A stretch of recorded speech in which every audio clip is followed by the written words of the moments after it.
This is CS Deepika Sharma, your partner in corporate law learning. I hope everyone is in good health and spirit. In today's class, we learn about structure of FEMA.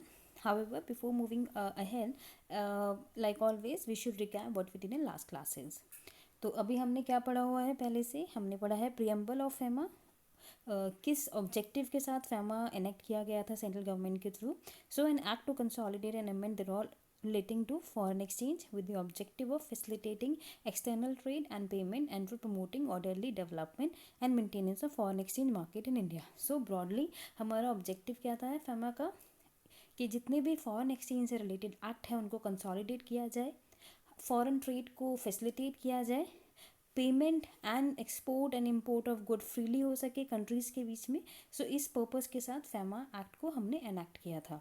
इसके बाद आया applicability. FEMA किस पे applicable है? FEMA is applicable to whole of India. So कोई भी part ऐसा नहीं है इंडिया का जिस पे ये एप्लीकेबल नहीं होता है. इनिशियली जैसे जम्मू कश्मीर को एक्सक्लूड किया जाता था, बट इस एक्ट में ये एप्लीकेबल सब पे है. देन उसके बाद किस किस पर्सनस पे एप्लीकेबल है? Basically two important definitions are person resident in India and person resident outside India. So person resident outside India कौन होते हैं? वो person होते हैं जो इंडिया में not more than 182 days से ज़्यादा stay करते हैं. So क्या हो गया? person resident in India is a person who stays in India in the preceding financial year for a period of more than 182 days. इसके बाद हमारा आता है person resident outside India, वो person जो बाहर रहता है इंडिया से and who is not a citizen resident of India. इसके बाद आया फेमा कैसे रेगुलेट होता है. फेमा के अंदर हमारे पास होते हैं rules, regulation, AD series circulars, master direction, FAQs and compounding order. हमारे रूल्स जो होते हैं वो सेंट्रल गवर्नमेंट निकालती है, और regulations, master directions, FAQs, compounding order, notification, ये सब कौन निकालता है? ये निकालता है आरबीआई. आरबीआई के पास जो पावर है वो है मास्टर डायरेक्शन को इशू करने की. इनिशियली 2016 तक सारे मास्टर डायरेक्शन ईयरली बेसिस पे अपडेट हुआ करते थे. अब क्या होता है कि जो भी थोड़ा बहुत जो चेंजेस रहते हैं वो कैसे अपडेट होते हैं? पूरी मास्टर डायरेक्शन चेंज नहीं होती है, एक वहाँ जो भी अमेंडमेंट होती है वो ऐड कर दी जाती है मास्टर डायरेक्शन में. इसके बाद आता है डेफिनेशन, हमने पढ़ी थी एडी. पर्सन कौन होता है? ऑथराइज पर्सन क्या रहता है? ऑथराइज पर्सन वो होते हैं जो एडी कैटेगरी 1, 2, 3 बैंक्स रहते हैं या मनी चेंजर्स होते हैं जो ऑथराइज होते हैं सेक्शन 10 के अंदर आरबीआई के through to deal in foreign exchange.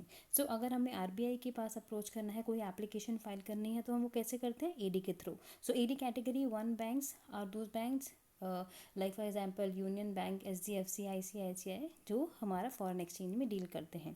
इसके बाद आता है थंब रूल. क्या है thumb rule? The most important rule is for current account transaction which is not mention and prohibited or allowed.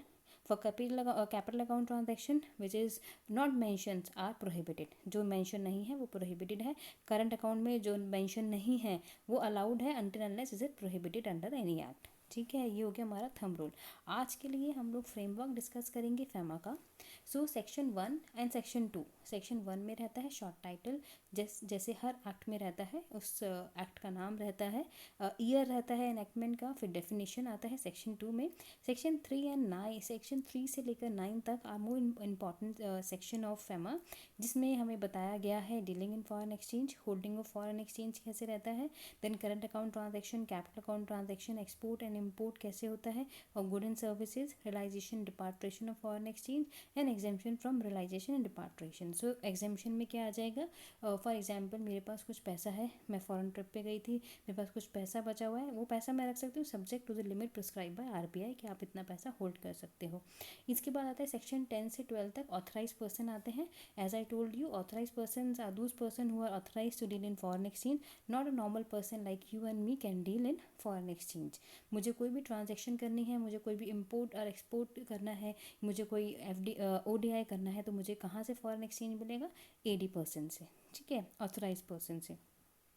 फिर सेक्शन 13 बताता है कॉन्ट्रवेंशन, पेनल्टी क्या रहेगी. सेक्शन 15 बताता है कंपाउंडिंग कैसे करानी जाएगी.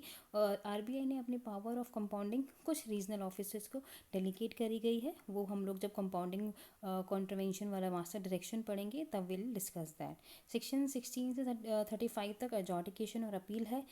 सेक्शन 36 से 38 डायरेक्टरेट ऑफ एनफोर्समेंट है. डायरेक्टर ऑफ एनफोर्समेंट के पास हमारा केस कब मूव करता है? जब there is a chances of money laundering रहता है, अगर डाउट रहता है या फिर कोई ऐसा केस है जहाँ पर हमारी रिस्पोंडेंट कंपनी है जिसके पास हमारे पास ये डिफ़ॉल्ट करा है और आरबीआई उसके पीछे लगी है, वो रिस्पॉन्ड नहीं कर रही है प्रॉपरली या फिर प्रॉपर एविडेंस नहीं फाइल कर रही है, तो आरबीआई मूव करता है केस डायरेक्टर ऑफ एनफोर्समेंट के पास, या फिर director of enforcement suo motu भी कोई भी केस स्टार्ट कर सकती है if that person that officer see some contravention on the part of person. फिर सेक्शन 39 से 45 तक मिसलेनियस सेक्शंस हैं बहुत सारे।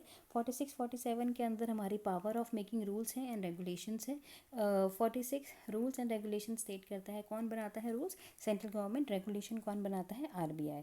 फिर सेक्शन 48 49 में बताया गया है कौन से एक्ट जो रिपील हुए हैं। सेविंग्स है, मतलब इस एक्ट के आने से पहले जो काम हुए हैं वो मतलब बच जाएंगे, that those act will not be in contravention of FEMA act.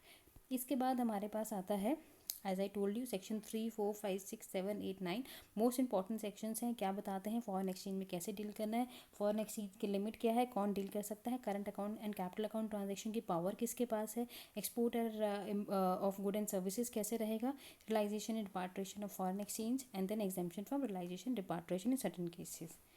आज के लिए हम लोग सेक्शन 3 समझते हैं। तो सेक्शन 3 क्या बोलता है कि कोई भी पर्सन शेल नॉट एक्ट और carry out the action unless given special sanction from RBI. So RBI ने कैसे सैंक्शंस दी हुई है, रेगुलेशंस नोटिफाइड करी हैं, कुछ मास्टर डायरेक्शन नोटिफाइड करे हैं जिसमें कुछ प्रोविजंस लिखी हैं। So you have to comply with those provision if you want to deal in foreign exchange, or if you want to buy some security from company outside India, or if you want to acquire some property।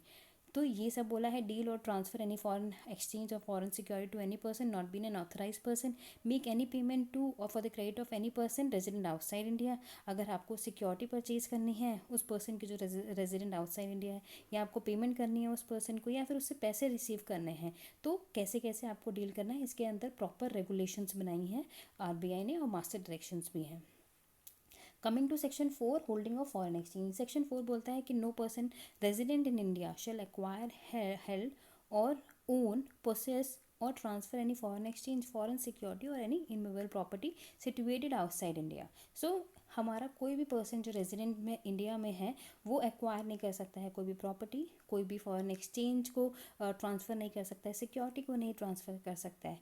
लेकिन section 6 subsection 4 section 6 subsection 5 में exemptions दी हुई हैं। क्या बोलता है, वो ये बोलता है कि एनी पर्सन हु एक्वायर और who hold or who possess foreign security or foreign currency और immovable property outside India, कब उसने एक्वायर करी है, कब पोसेस की है, जब वो रेजिडेंट आउटसाइड इंडिया था।